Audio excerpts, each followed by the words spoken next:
Really happy to be here. I'm going to go through this relatively quickly just to share with you this nonprofit organization that my family has started. So my grandmother, Natalie de Benedetto, was a very devout woman, and she had lots of symbols of her faith all around her home. Particularly in her later years, she would never be without some of these symbols that were so important to her, right next to her on the table by her chair where she often sat as she was resting in her older years.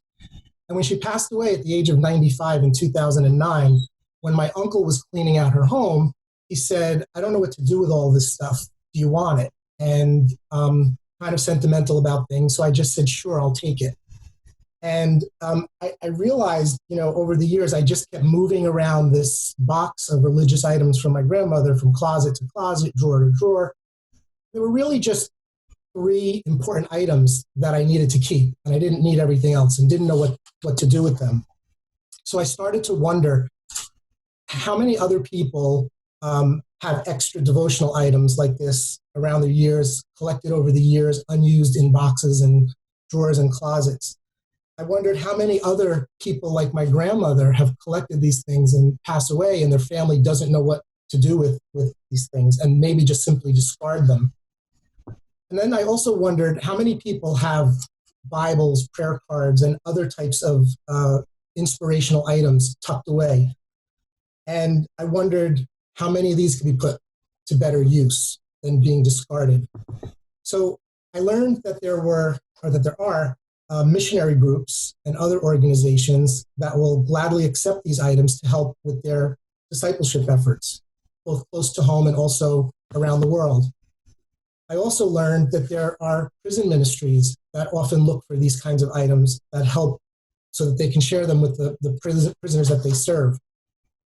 So we started Reclaim to Proclaim, and we're helping to repurpose a lot of these unused or forgotten about Christian devotional items.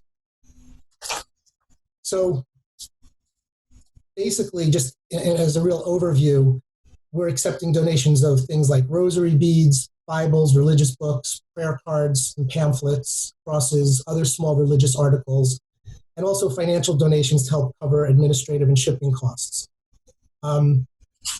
We get a lot more than this. There's some things that we can't use, but I'm always open to finding out that maybe there's a use for something. And when I share a couple of examples, you'll see a few unique things in there as well. As Lee said, this is really a family effort. My wife and I primarily spearhead it, but we have 2 adult children who help out. My daughter helps with some of the marketing stuff. My son is an accountant, so he helps with some of the record keeping. It's a fully volunteer family-run organization. We don't take anything from it. It's a very low, most of the costs are around, renewing the URL, producing some of the materials, and primarily shipping costs more than anything else. We have received a 501c3 nonprofit certification from the government. You're probably aware from some of the advanced materials I've sent that we have a Facebook page. I welcome you, if you haven't had a chance, to go on and take a look. Just search for Reclaim to Proclaim and you'll find us. And info@reclaimtoproclaim.org is our email address. So we started this, we started the paperwork, and we became officially an organization towards the end of 2018. But it wasn't until April of 2019 that we really kicked this off. And I'm really proud to say that in the past little over a year, from April 2019 until now, we've collected more than 5,000 donated items from people who have had these items around their home. And we've repurposed more than 3,300 of these in the past year. So I want to just quickly run through some examples so you can see the kinds of things that we've received and also the kinds of organizations that we have helped. So we sent a large shipment of items to the Carmelite Order of Priests in St. Thomas region of East Africa, a very needy area that we made a connection to, and they were very happy to accept these items. Right now, we have a shipment that's on its way to St. Dominic Parish in Kohima, Nagaland, India. Again, a very needy parish of 400 people. and the pastor who runs that certainly, can use help like this. I will tell you that some of these shipments take between 1 and 2 months. They get held up in customs quite a bit, so we're learning a lot as we go along. I've now learned what I need to write on the outside of the box to help speed it along. We were very happy to send 730 items to a ministry called Box of Joy in Florida, and they send thousands of boxes of Christmas gifts to children in developing countries.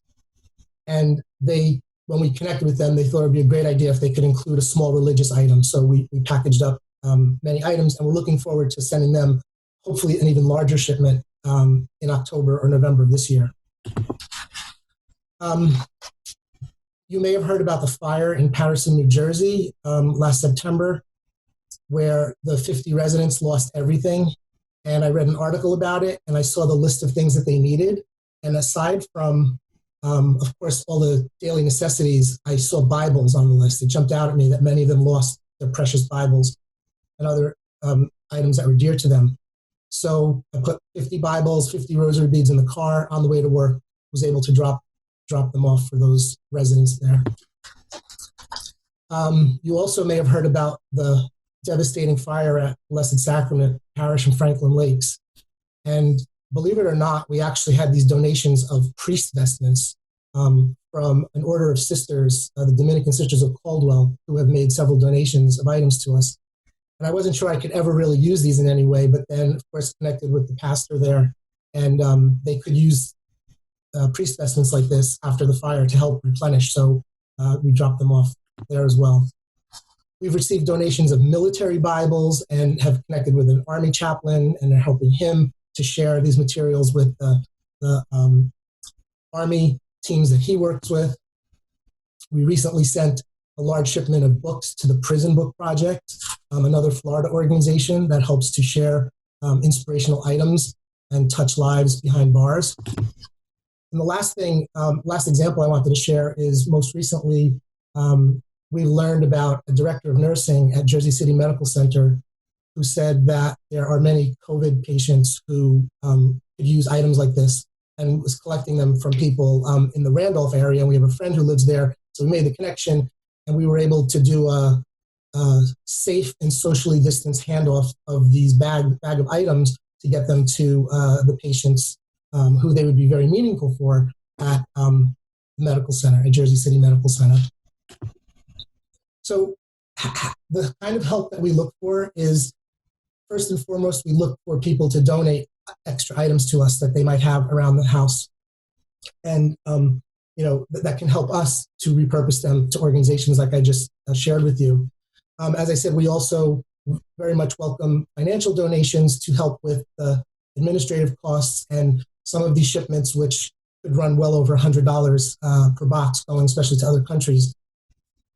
We also are very happy to hear from people about any connections. Maybe some of you know of a ministry or an organization or a situation like the fires that I told you about, where some of these items could be helpful. So we're always happy to welcome those suggestions. And then, of course, for people who pray, prayers never hurt. So prayers are good thoughts, or whatever it is, to think about the success of this organization is always something that we welcome as well.